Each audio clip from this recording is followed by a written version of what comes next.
Together, let's declare our God is faithful. Our God is with us forever. Amen. We thank you, Jesus. Give thanks to the Lord, our God and King. His love endures forever. For He is good, He is above all things.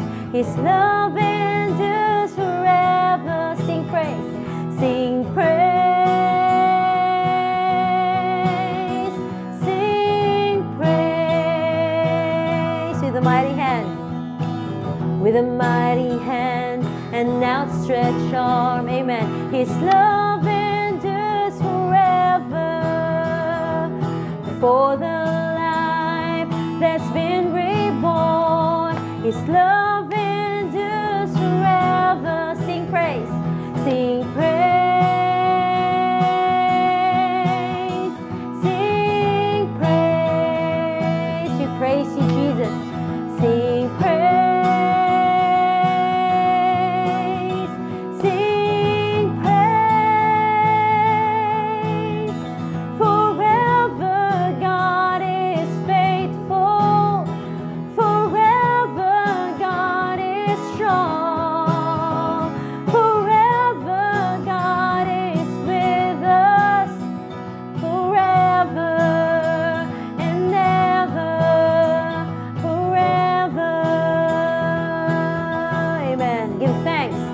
Give thanks to the Lord, God and King. His love endures forever. For He is good, He is above all things. Amen. His love endures forever. Let's sing praises. Sing praise. Sing praise with a mighty hand. With a mighty hand and outstretched arm, His love endures forever. For the life that's been reborn, His love endures forever. Come on, church, sing praise, sing praise, praises, sing praise.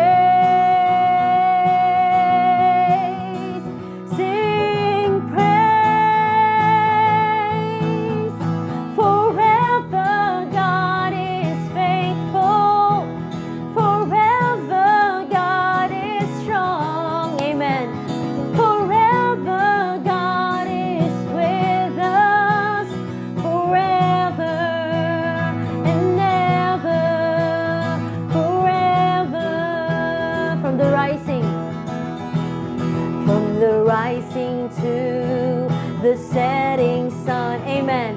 His love endures forever. By the grace of God, we will carry on. His love endures forever. Thank you for your grace, Lord. Sing praise, sing praise, sing praise, sing praise.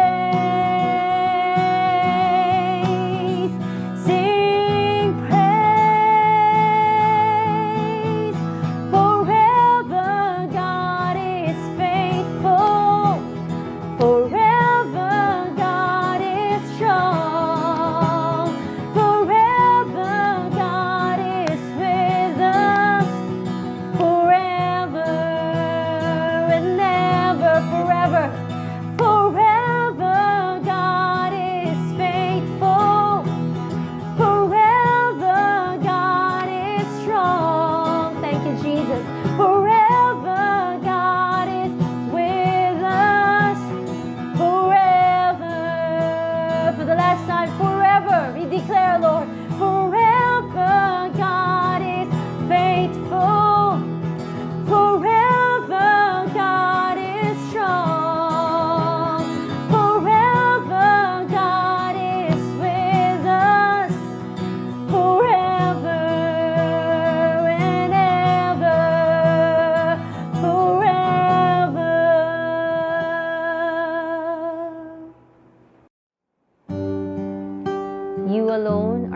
heart's desire, oh God, and we long to worship you, Jesus.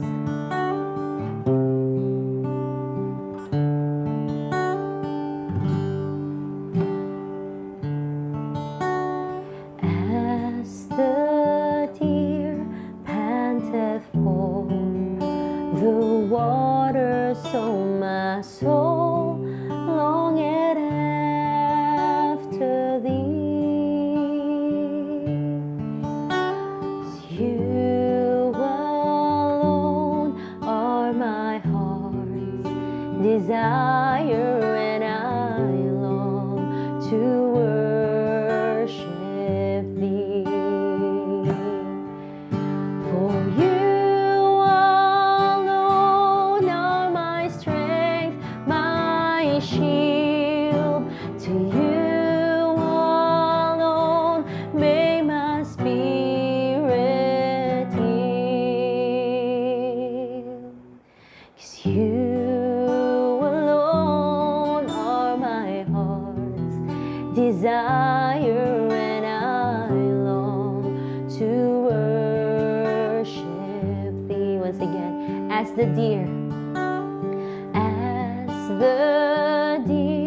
panteth for the water, so my soul longeth after thee. You alone are my heart's desire, and I long to worship thee. Let's say it to Jesus. You alone are my strength, my shield. To you alone may my spirit yield. You alone are my heart's desire, and I long to worship. We love you more than gold, Jesus. I love you more than gold or silver. Only you can satisfy. No one else, Jesus.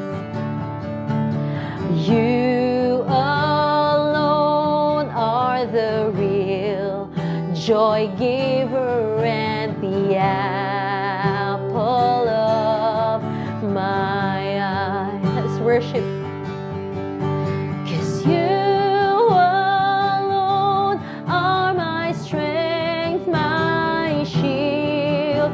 To you alone may my spirit yield. You alone are my heart's desire, and I long to worship. Let's say, you're my friend. Thank you, Lord.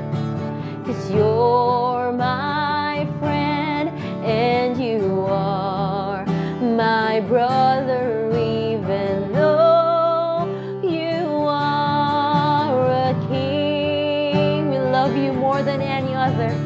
I love you more than any other, so much more than anything, Jesus. You alone, is you alone are my strength, my shield. To you alone may my spirit yield. 'Cause you alone are my heart's desire, and I long to worship.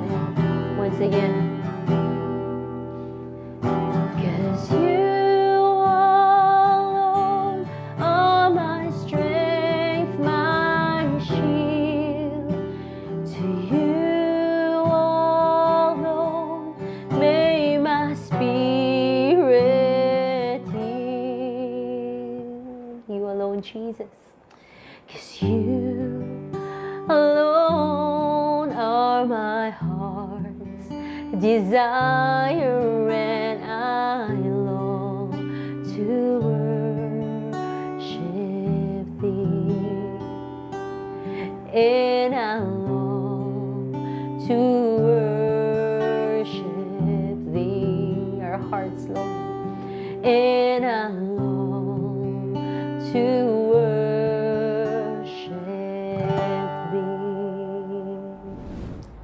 Shalom community, welcome once again to our online service as we continue on sa atong series about joy in the Psalms. We have tackled many different Psalms, and for this series, we again go into the journey of the words of realizations, or perhaps in the specific moment while the Psalmists go through different stages in life, and then how they have used katong mga experience to arrive in joy in God. So, we will discover today about Psalm 37 and how ang words again ni David diri allow us to find a lifestyle that honors the Lord and at the same time keeps our soul intact in following and being faithful to God. But before that, let's all bow down our heads and let us all pray.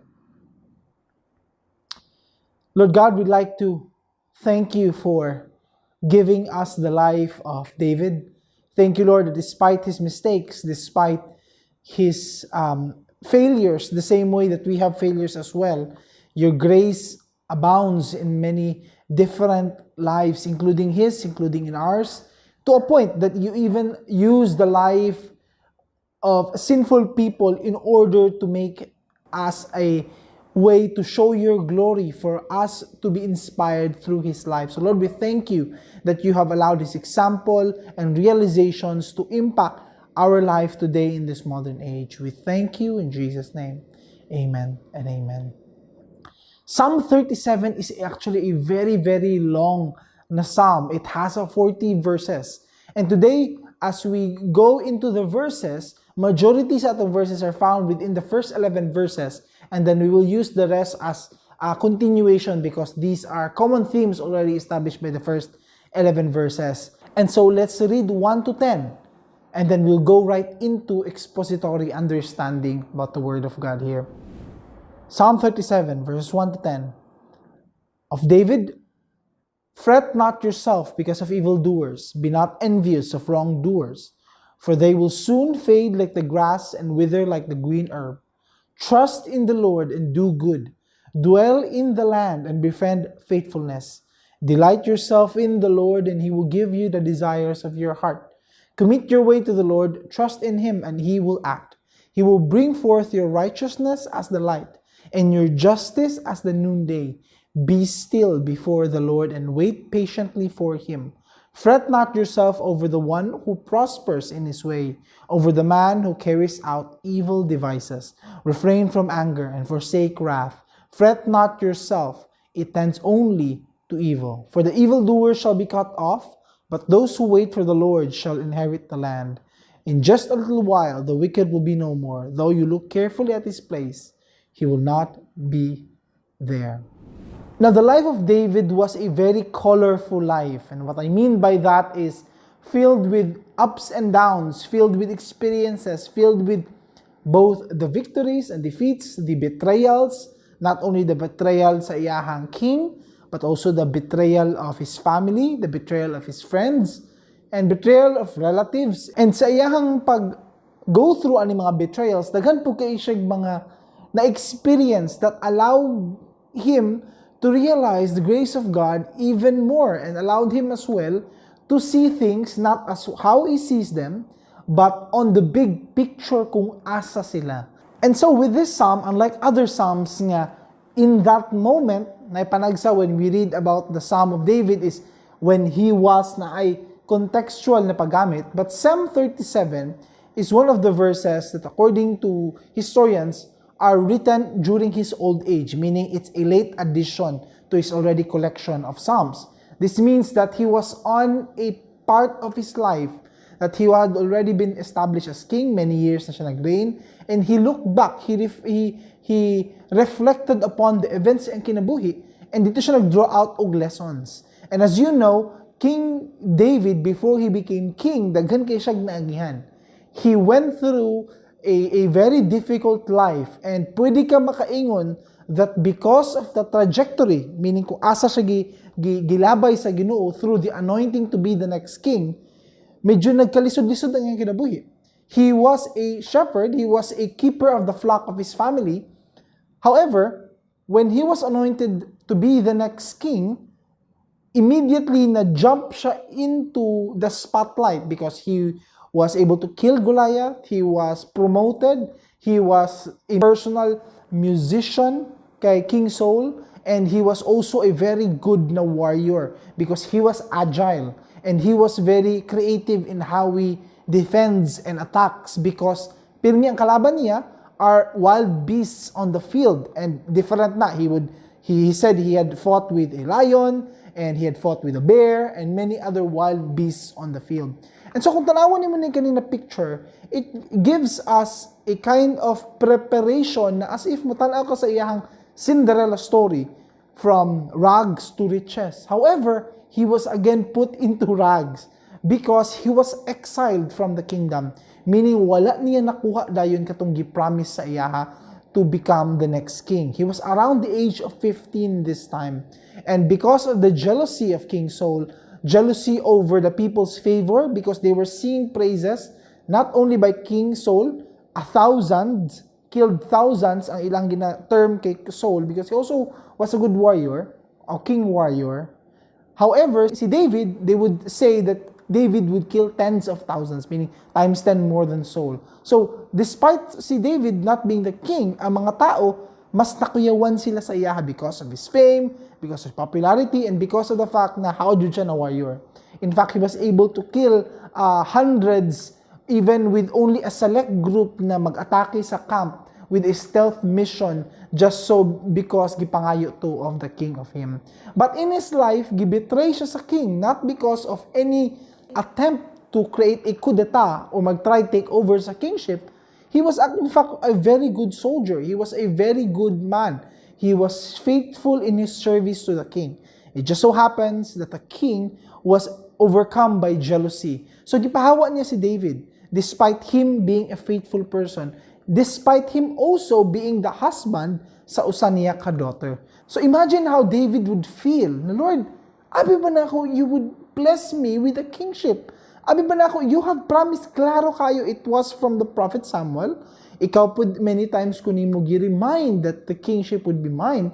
Nganong, despite the rise of my status, suddenly I became an exile. Gitanggal ko from the very kingdom that you have promised me to give. And so because of that, he underwent so many different challenges in his life because he was not only exiled, but he was hunted down, na a bounty on his head. So meaning he was always betrayed even by the very soldiers that he has because of the reward for his head. So he had to run and he had to go to different places all over his own country to a point na nigawas na jud siya sa iyang country. And because walang-wala na jud sila, they have to take odd jobs as mercenary. So if you remember, he meeting Abigail, it was a story nga nahimo silang tigbantay sa flock of a local ruler. And then later on, they were soldiers for hire. And later on, they would engage kani mga short-term contracts to help out masabay aning gera or masabay aning raiding party. So they were for hire. Imagine David's situation. You were promised the kingship and instead you became a band leader in a sense. Na kay grupo, you became the leader of a group. It's not the kingship na gipromise sa Ginoo. In fact, far from it, you have no kingdom, you have no riches, and whatever man ma-earn ninyo, grabe mo ka desperate to get the rewards na makipatay mo sa local ruler who would not give those rewards. Kay walang-wala na jud mo. Unya, mauna to inyong source of income. So imagine his situation, imagine his realizations, and he would be able to see all these wicked rulers. Kani mga dautan ng mga tao, he would not pay him the right amount of money, na ilaron siya, ibetray siya, and all these things, and yet they prospered. And yet nangadato.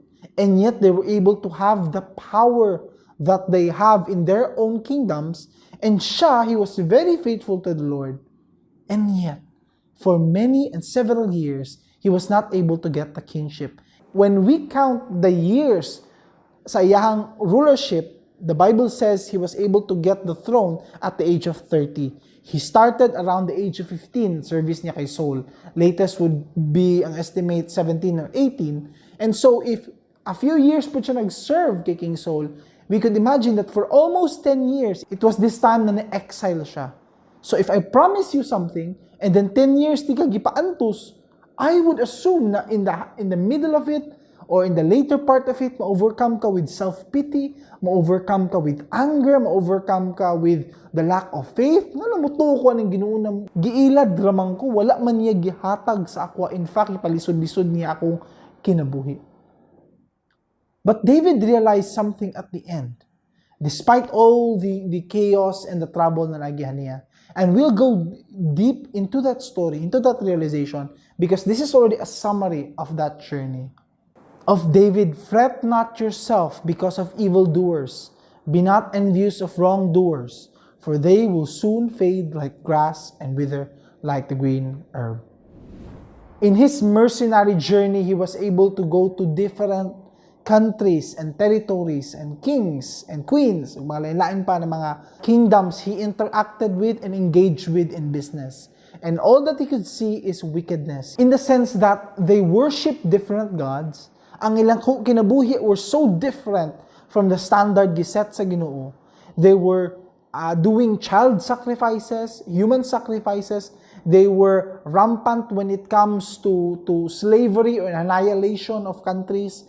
Dili sila mobayad tarong. They were always, they have raiding parties. So kani mga different types of activities that kill and plunder and many other things. Ang iyahang concern was whenever he would look at these people, grabe gyapon kaayo ang pag-prosper sa ilahang wealth. And we could even ask that by ourselves. Mauta na tanganong kani mga tawhana, kurap kaayo, or perhaps grabe kaayong ginabuhat nila on the side that is not honorable or is not in the standard of God, and yet they are filled or blessed with material blessings. Pwede makapangutaan na. But first, before we go to that definition, let's first define kinsa ng evildoers and wrongdoers. How does the Bible define sin or evilness or wrongdoing? So what is sin? Unsang word ginagamit whenever sin is being talked about in the Bible? The Bible uses the word hamartia when it comes to talking about sin. However, kana is actually a adding of a suffix nga magamit nimo of different usage. However, ang root word jud ana is this, hamartano. And kana na word, kanang hamartano is actually a word that means to miss the mark. As if kung archery or javelin, wala nimo na igo ang bullseye, wala nimo na igo ang proper na target. You missed the mark, wala nimo na hit. And kaning definition is the root word, because when we sin, the Bible actually means you miss the mark. You miss the standard set by God. He has already given us the Word of God, which is atong guide on how we should live, ang atong lifestyle, how we should follow God.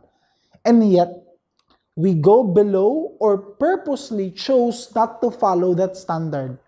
In short, the Bible calls this sinning, which is equivalent to being in rebellion to God. Meaning, He is the King, He has set a standard, wala ka ni sunod, and therefore, you are doing an open rebellion. Whether it's a quiet rebellion, meaning on the outside, as if you're following, but imong lifestyle is not, that is a quiet or discreet or secret rebellion. In your heart, you're rebelling against Him. Or if it's an open, meaning you're a professing atheist, you do not believe in God, or gamak ka sa Ginoo, or in fact, you do not subscribe to the Word of God, you are in open rebellion. Isaiah says, I spread out my hands all day to a rebellious people who walk in a way that is not good, following their own devices. Maunang description of those people. And so sinning is actually missing the mark. And missing the mark, purposely missing the mark, sa standard na giset na sa Ginoo is rebellion. So, kanya gina-define by the wrongdoers and evildoers. They are those who are missing the mark, not following the standards set by God, they are rebelling against God, and they are sinning. So David is telling us, despite the prosperity, na material blessing of all these people, he is telling us that they will soon fade like grass. Ayaw kabalaka. In fact, do not worry about them. Don't think about what they have or what they currently are enjoying. In fact, ang word na fret diri is not to get fussed over, meaning di ka maglagot, dili ka mag-angry, dili ka emotionally attached to the fact that there are those who are doing wrongdoing and yet are prospering. When we read the Bible, there are many reasons why even evildoers or people who are not following God are also prospering. I'll give you a few examples. Ecclesiastes 5, there is a grievous evil that I have seen under the sun. Riches were kept by their owner to his hurt. Those riches were lost in a bad venture, and he's a father of a son, but he has nothing in his hand. One possible reason is he is having an abundance only to lose it in order for the son to learn a lesson or for the next generation to see what had happened in his life. So that's also a possibility. As you know, daghan kaayong people who have experienced abundance only to lose it at the end or later part sa ilang kinabuhi. That's one example.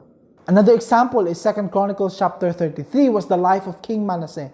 Og sa iyang kinabuhi, he trusted in his riches, he trusted in his kingdom, and na-consumed siya with all the money that he has. But later on, when he was attacked, when he was defeated, he realized that none of this is the source of protection, security, and peace sa iyang kinabuhi. And so, ang riches niya, being an evil man, became the point of his repentance.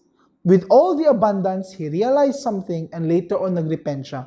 Repent siya because of the grace of God, sa paggrabe pagbuo sa abundance, that he is not worthy, etc. That's also one possible.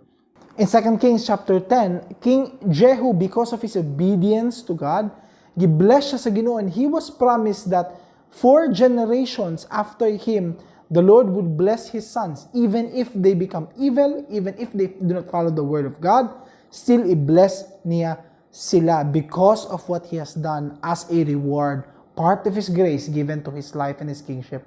Luke 18 talks about a man so rich, and yet when God offered him to give up all this, if he truly wants to believe that was a test, he walked away sadly because dato kayo siya.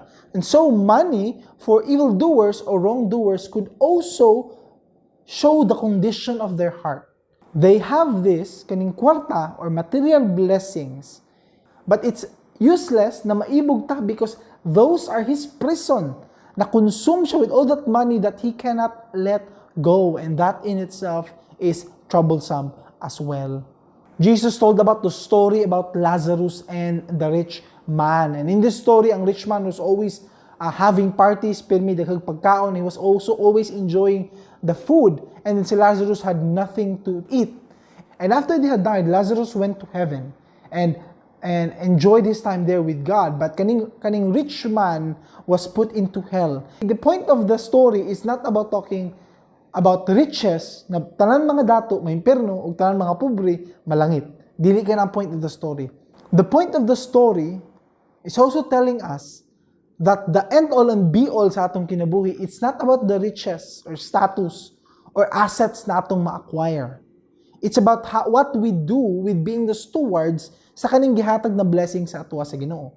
You could be someone na daghan kay kag properties, and yet you continue graciously giving, or you could be sama sa rich man who would not even give the scraps of his food to these people na who are in need of food. But pwede po ka, having no money at all, very gracious, same way with other churches in the New Testament. But you could also be someone na having no money and yet you miss the mark. You do not live a standard na giset sa Ginoo, and you disobey Him, and you are being rebellious against Him. So it could go either way. But the point of the story is, Charles Spurgeon gives an example of this, that in abundance kaning rich man, sometimes matanaw ta ahayahay kayong kinabuhi. Daghan kay pagkaon, if he show you this picture, and you could see that there's so many food na kakaon siya, and then you show the big picture, di ay to, he is eating so many things, and then last meal na dito niya before he would be put into death penalty. Think of it that way, that despite in abundance, As you know, the custom of some na mga countries na or katong sa unang panahon that they practice death sentence, that before the person would die, pakaunon siya sa whatever food na iyang gipangayo because it will be last food niya before he dies. In the same way, inaanap ng picture ginahatag when it comes to these rich people having so many assets, it is their last meal. And that's a good picture when it comes na if we go to the possibility. Later in Psalm 37, it gives this verse. Better is the little that the righteous has than the abundance of many wicked. For the arms of the wicked shall be broken, but the Lord upholds the righteous. Which allows us to go to our first point. It is both pointless and unnecessary to be discontent over the possession of non-believers. It's useless, pointless, walay pulos. However, mag-scroll ka, even sa social media, daghan kaayo sa ilaha are able to enjoy all these benefits. It's useless, it's pointless, because at the end of the day, it's like their last meal into their death sentence. I know cruel siya paminawon, but that is the truth. If they do not have God in their life, if they live a life that rebels against the standards set by God, if they do not have a personal relationship with God, then that's the sad reality that the last moments sa ilang kinabuhi here on earth is their last meal going into death row. Kung tanawin niyo ano na perspective, whatever negative emotions you feel, jealousy or discontent, because of what they have is fleeting, mawala. It's temporary. That's why for David, pag compare niya when he sees the big picture, wala siya. Instead, I will do this. Instead na maibog ko, instead na magsibtanaw what they have, trust in the Lord, do good, dwell in the land, and befriend faithfulness. If we summarize na ito ni Tanan, kaning pag-wording niya diri, if we put it in a single sentence, money sa point 2 nato. Instead, we should trust in God while faithfully doing good where we are planted. Kung asa ka giplant sa Ginoo, you continually trust God there, you continually be faithful in doing good. And to be honest, that is what is lacking diri sa kalibutan nato. I have seen so many people. I have been with many organizations and ministries and different else. This is one of the most underrated trait. Ang pagiging faithful, being faithful at what he is doing. Most of us would be admired with excellence, or results, or kuyaw kaayo siya mo istorya, kuyaw kaayo ang iyang skills, grabe ka iyang talent, grabe kaayo ang iyang way na makakonvince, or grabe kaayo ang iyang isa ka specific skill niya, or in music, or whatever else that he is assigned to. But the most underrated trait na naadiri is ang faithfulness. Being faithful at what you do. Being continually enduring, continually prospering, continually being steady at the work na gi-assign sa imo, at the place kung asa ka. Many of us continually dream na, mas nindot na ako dito, or mas, kung maabot ang time na, ani na ka-perfect ang situation, then therefore I can serve the Lord, or therefore, pag maabot na ani na point in time, therefore I can follow the Lord, or many other excuses that we have. But wherever asa ka, whether it's the small things or the big things, if you are continually faithful there, the Lord sees it. Kabalo siya kung asa ka o unsa imong ginabuhi, and He will reward you. As I prepare the sermon, I realized kanina point, ang what stuck to my mind always is katong time, during my college years when the Lord redirected my life to go into education and to learn about values education, to learn about theology. It was during that point in time also na wala ko nagadepend on anyone for money. I had to have a full-time job at the same time while studying full-time. So you have to mix katong duha. And what I realized there was a very profound lesson sa Ginoo, that if you just continue to be faithful in the little that you have, He will see to it that He will continue to provide and be with you along the way. It was on those times na I was serving in many different ministries in the church, and I serve in a church nga na ay allowance. And for some reason, the Lord is leaning me towards not accepting the allowance. Because for me, akong justification, akong mind ato, is that if I accept this, I don't want to go to a situation na mag-rely lang ko ani or I will serve because of the allowance na ginahatag. I want to serve the Lord faithfully. Now, you may say, grabe ang pride. Now, other misunderstood it, grabe ang pride or immaturity or sayang kayo, you have to be practical. But maumatong leaning towards ako sa Ginoo. And a beautiful thing about the leanings of the Holy Spirit is though it does not really make any sense, but there's a peace on your heart. Muna indication mo, the peace of that decision and the peace that comes from the Word of God, that during sa imong time of devotion, during sa time of prayer, ginatagaan kang peace at your decision, though you do not really understand ngano na ay peace. But it comes with the obedience na gibuhat nimo. And so because of that, I was really in a situation nga naglisod jud ko. Because the allowance na akong ginadawat for my full-time job, dili katong sa gina-serve na ministry, is that kulang kaayo because I still have to pay for the schooling na miscellaneous fee, and I have to pay for my own transportation, and ako ang pagkaon, and many other things. Kulang jud kay siya when you count it negative. And so the only reason ako makita, the only solution I could find in order para maigo ni tanan was that dili ko mag-jeep going to school. I have to walk this path. And according diri sa map, it's almost 4 kilometers one way. So 2 ways, that's almost 8 kilometers. So mahuman ang school 9, makaabot ko usually around before 10, and mahuman akong work, early dismissal around 4. Dagan kong i-prepare and everything to go to school because I have to change my uniform, etc. Mo-arrive ko medyo late sa akong first subject. And so that became a lifestyle. But in those times, a very profound lesson for me is I have learned to be faithful at what is assigned to me. And I really believe that itong time na to, it was a time of, dito ko gi-assign sa Ginoo, it was a time of molding. It was a time that I was in the desert, the same way kay Paul, before he came into ministry, before he was changed by God from Saul to Paul. In the same way in Anna. And through that testing, I learned about faithfulness. I learned about being continually excellent at what I'm doing despite all the struggles that come along with it. And that made me remember kaning Matthew 25. His master said to him, "Well done, good and faithful servant. You have been faithful over a little. I will set you over much. Enter into the joy of your master." And the amazing thing is that 2 adjectives dili gihatag ni Jesus about describing the servant. It's good and faithful. Good is something that the Lord imbues to us, given to us by the Holy Spirit because of the death of Jesus Christ. It's also the obedience that we have in making the right choices.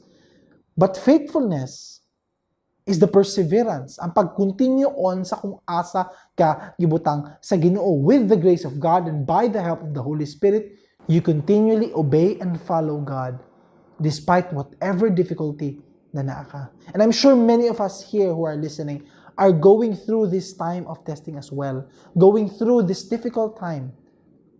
But maybe the Lord is testing us because He wants us to develop faithfulness, to be faithful however small your responsibility is, however big it is, however hard it is, however impossible it is, to be faithfully doing good and to be faithfully blooming where you are planted.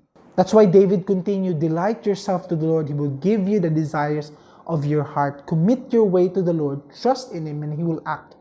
Kabalo ba mo, gas-gas na kanina verse, to be honest.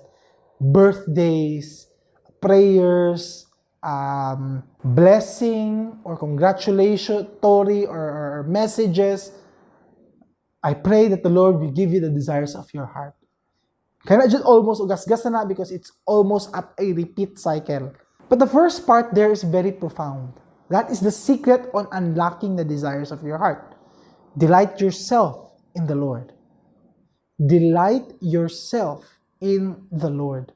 Now, profound kaya na because think of this. Tanawa ang wordings na gamit ni David rin. Delight yourself in the Lord, the desires of your heart. Now, pwede ka mangutana. He will give you the desires of your heart. Unsa na desires to? Delighting in the Lord is a desire. Ang happiness in God, ang joy in God, ang kalipay sa Ginoo, that's a desire. Because that's a pleasure, that's an emotion, a feeling, that's a desire that we want to have.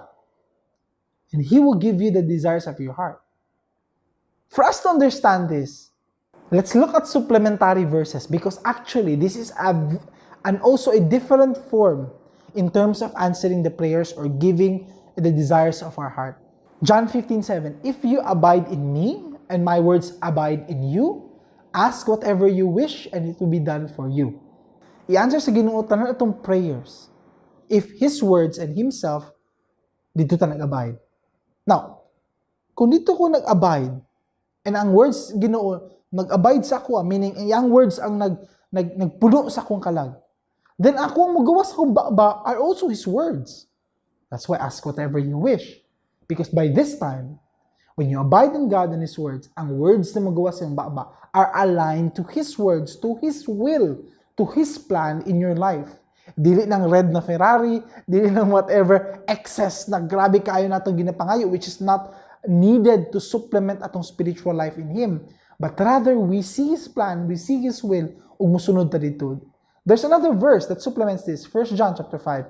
This is the confidence that we have toward Him, that if we ask anything according to His will, He hears us. If we know that He hears us in whatever we ask, we know that we have the request that we have asked of Him according to His will. Itubag na according to His will. We pray in accordance to His will. Na mabalik na sa verse 4. He will give you the desires of your heart if you delight in Him. Because when you continually delight in Him, ang desires nimo mo maging in tune, maging the same, maging dependent on your delighting on God. So when you delight in God and you realize ang pleasures in God is much more than what the world has to offer, then ang imuhang desires karon are desires that you will have these answered prayers nga dili mawala ning delight nimo sa Ginoo. You understand? Because if magsitag pa kayo of these things that distract us from God, then we no longer delight in Him. But atuang this time, because we've experienced delighting in Him, ang atong prayers karon are words that will allow us to be intact atuang joy in God. That's why He continued, commit your way to the Lord, trust in Him, and He will act. He is sure of this. If simply mo delight ka in Him, then mag-change ang imong desires to be more in tune with what God wants for your life. That's why we go to point number 3. The secret to answered prayers is not the abundance of our words, but the indwelling of His words. There are many people, many even denominations, many other churches, possibly miss this. Abi nila they will get answered prayers if they continually pray. If grabe lang jud kay ilang prayer, the more they pray, pugso nila ang will sa Ginoo, may tabo silang kinabuhi. There's nothing wrong with continued prayer. There's nothing wrong na sabayan pa natog fasting, sabayan pa natog supplications and many other things. But if di na will sa Ginoo, di na will sa Ginoo. If He does not want that in your life, or dili niya part sa iyang plan sa imong kinabuhi, then He will not go out of His way, go out of His will, go out of His master plan just to supplement, just to give what you want. We have to understand that ang reason why we have prayer is to be in tune, to learn, to understand, to commune, and to connect with the Holy Spirit who is the one who says what He hears according kay Jesus. Ipasa niya ang will sa Ginoo. He lives in us, He talks to us, He tells us what to pray for, He tells us the will of God, He helps us in situations, He allows ang fruit na mubunga sa atong kinabuhi, and many other things. Again, fill yourself with the Word of God. Learn His Word, go deeper in the Word, so that you will immediately recognize if there's any motive in your heart na gusto niyo pangayoon sa Ginoo, or na-discontent, or anything else na mag-arise, immediately because you are familiar with the character of God and the Word of God, immediately makita mo, oy, di ni tama. Oy, di ni mayo. Oy, tama na niya akong ginabuhat. Oy, it's a red flag. Oy, mag-stop na dapat ko sa akong ginabuhat karon. It's no longer pleasing. It already misses the mark. And so we continue to verses 6 to 8. He will bring forth your righteousness as the light, your justice as the noonday. Be still before the Lord and wait patiently for Him. Fret not yourself over the one who prospers in his way, over the man who carries out evil devices. Refrain from anger and forsake wrath. Fret not yourself, it tends only to evil. There will come a day when the Lord will bring forth or shine forth, kanitan atong binangatan, in terms of we are continually faithful, are doing good in our current role, kung naasa ta karon, there will come a day that He will elevate us to a higher platform, to a higher status, if we are continually faithful kung asa ta karon. And so He advises, refrain from anger. Ayaw ko suko. Ayaw yung, faithful ni ko diri, tanawa siya, hayahay na kay siya, ako wala jud gyapon. Don't be emotionally upset, ang ni David diri, because of what is happening sa uban. He's saying, based on my personal experience, dili ang Ginoo, dili siya unfair. Dili siya, based on his personal experience, dili unfair ang Ginoo when it comes to reward giving. He sees what is being done in secret, according to Jesus. He knows when you give in secret, when you do things in secret, when you are being faithful in secret, when you are going through different stages in mong kinabuhi, that you want to have self-pity, you want to have anger, or many other things, but still naging faithful ka, He sees, kita siya. So He's saying, He's promising here, there will come a day na i-elevate ka. I-shine forth na ako imong faithfulness. I-shine forth na ako pagiging excellent nimo. There will come a day. So ayaw kasuko, because I see these things. Kita ko ani. And instead, He gives us this realization. For the evildoers shall be cut off, but those who wait for the Lord shall inherit the land. In just a little while, the wicked will be no more. Though you look carefully at this place, he will not be there. But the meek shall inherit the land and delight themselves in abundant peace. So instead of jealousy or discontent, what we should feel instead is fear for their soul, leading towards compassion. Instead na mo tanaw kag maibog ka, there should be compassion. Maluwi ka, luwi silang kinabuhi. Uy. Luwi kang kinabuhi na because they strive to do all these things, to achieve these things, and in the end, for what? Para sa asa. Asa paadto ni tanan. Psalm 23 and onwards promises us, the steps of a man are established by the Lord when he delights in his way. Though he fall, he shall not be cast headlong. For the Lord upholds his hand. I have been young and now I am old. Yet I have not seen the righteous forsaken or his children begging for bread. He is ever lending generously, and his children become a blessing. This is why we have compassion, because not only na mawala ang everything ibang buhat nila, or it's a waste, it's vanity, it's always temporary, but also this, na kita who have been following the Lord and abiding in the Lord, when the storms will come, when the earthquake will come, when the floods will come, we have a God we hold on to. Though he fall, we will not be cast headlong. Meaning, kung madagma ta, dili mauntog fatally atong ulo. It does not mean di ta madagma. Daghang ko siya na kaila na magsika dagma or ma-aksidente. It does not mean that way. But it means that whatever challenges that this life has to offer us, whatever problem, whatever issue, whatever calamity, whatever things na wala natin anticipate na niabot sa atua, it made a negative impact in our life, not one of them can destroy our life completely. Many can hurt, yes. Many can cause grief. Many can distract us from God. Or many can put us into a state of depression. But one thing is for sure, it's not fatal. It's not ending ng mga mistakes. It's not a failure that will allow us to be totally destroyed because the Lord upholds our hands. That's why we have compassion to these people who do not have God in their life. Because when destruction will come, kinsa man lang gunita. Kita, we have Yahweh who holds our hands, upholds us. Meaning, murag bata ta madagma, dili ta mauntog because birahon man ta niya. But for them, kinsa mo bira sa ilaha? Friends, relatives, family, even they can betray them. Even they cannot save their souls. Wala ba mo natingala that most of the devices and the depression happen on the people who are on top? Despite having all the money, despite all the pleasures of life, it seems di gyapon sila makontento. Even karon we see in the news na ay mga lalaki o mga tao na okay na kay kahimtang nila. Mubiya gyapon sa pamilya, mangita gyapon lain because di sila makontento. Na uban hayahay na kay kahimtang with their money, gisugal pagyapon tanan, or many other things, making stupid decisions because kinsa may nagunit sa ilang kinabuhi, kinsa may naguban sa ilaha, and because of that, compassion ang nasa tong hearts. Instead na maglagot, instead na maibog, look at the state of their hearts and look at the void, at the emptiness of their souls. That's why I love to keep saying this. The scariest realization is not that you've missed the pleasures of the world. The scariest realization is you've attained all the pleasures of the world, but have realized that these could not satisfy your soul. Ang most ang ginaingon nila, di sila gusto mo follow sa Biblia, di sila gusto mo follow sa Ginoo. Because KJ kaya nakagpawad, nakagdilibuhaton, nakag-check sa lifestyle, etc. Dili actually ka na ang scariest realization nga mura KJ or di mo ma-enjoy imong kinabuhi.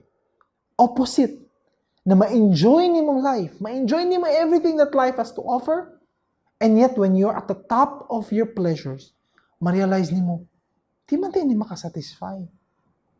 Empty man di gyapon akong heart. Wala man di sulod akong soul. Di man din ni makalahutay, di man din ni makatagpaw. I'm like the Samaritan woman, magsilaw puli-puli. Og partner in life, di gyapon ko malipay. That's the scariest realization because at what cost? When you arrive at that point, unsay mo gi-give up, unsay mo gi-sacrifice. Regret. Isa na sa mga pinaka-saddest thing that we can feel because we've wasted so many years ug walay pulos tanan. Jesus says, "For whoever would save his life will lose it. Whoever loses his life for my sake and the gospel's will save it. For what does it profit a man to gain the whole world and forfeit his own soul? For what can a man give in return for his soul?" Brothers and sisters in the community, we are at that crossroads.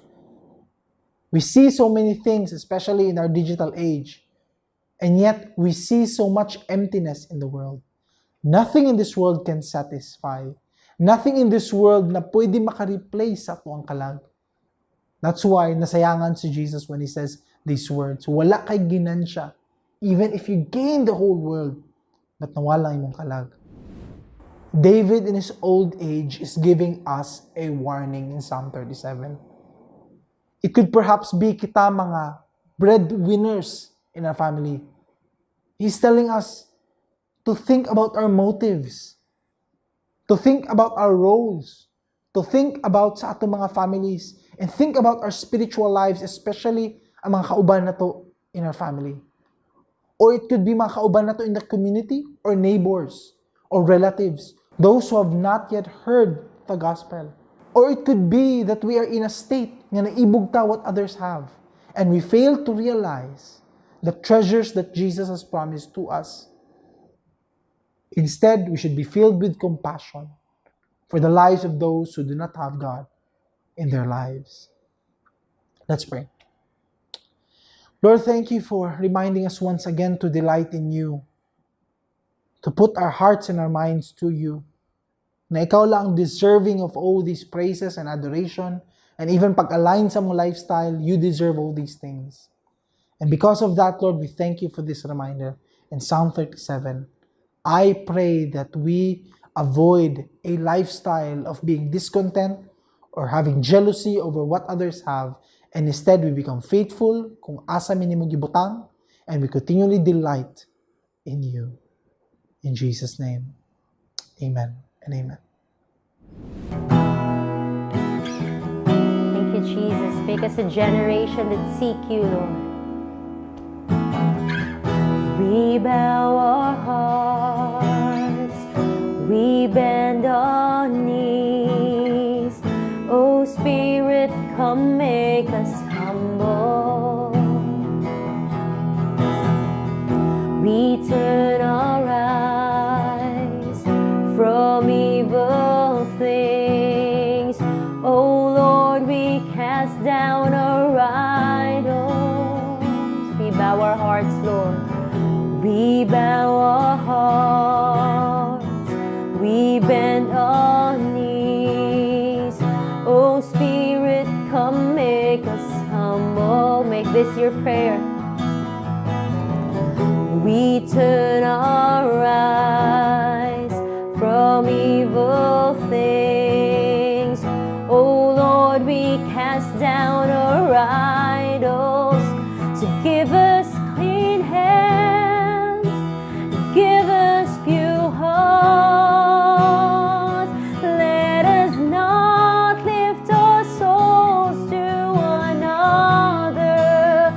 give us clean hands, oh God.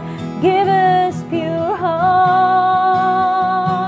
Let us not lift our souls to another.